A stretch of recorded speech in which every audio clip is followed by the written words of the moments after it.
Alors du coup, autant se prévenir, hein, on est d'accord, c'est pas un spectacle, c'est pas une conférence, parce que les conférences, c'est des gens intelligents qui font ça, c'est hyper impressionnant.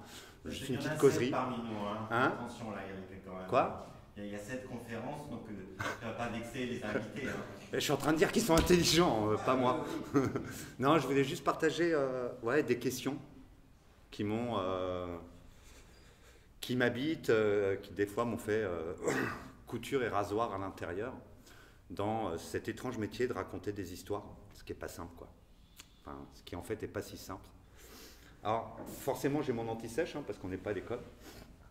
Donc voilà, c'est juste une causerie.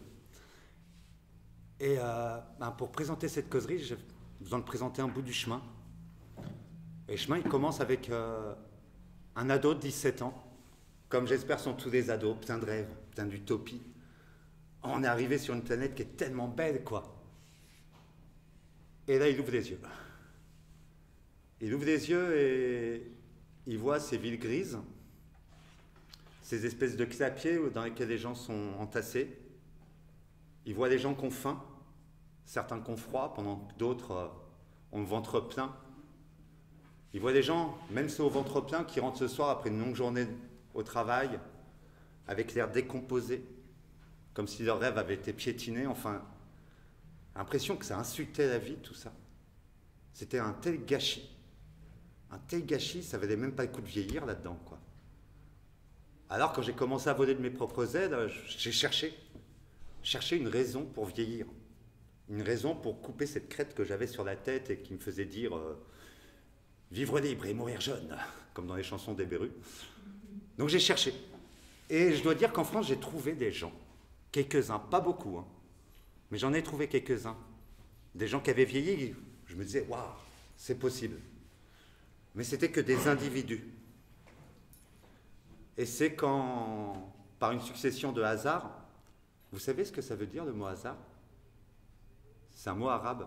En fait, je trouve ça génial, c'est dans le mot hasard, il n'y a aucun hasard. Le mot hasard, en arabe, ça veut dire le chemin de la destinée. Ah, j'aime bien ça. Donc, par une succession de hasards, je me suis retrouvé dans le Sahara, dans le désert, dans un endroit très spécial, un petit coin du Sahara, loin de la ville, au bout des pistes. Et là, j'ai découvert un peuple entier où personne ne pouvait avoir faim, ou alors tout le monde avait faim. Un peuple entier où il n'y avait aucune serrure aux portes, où tu laisses ta voiture, mais même avec des billets étalés sur les sièges et des clés dessus, tu pars, tu reviens 6 mois après, personne n'y aura touché, parce que la confiance. Un peuple entier où on achète une maison sur une simple parole, économiser les frais de notaire. Ouais, quand même. Et j'ai trouvé une culture là-bas. Une culture où tout le monde mange, où on se fait confiance. Une culture où on peut vivre. Et c'est là que j'ai compris.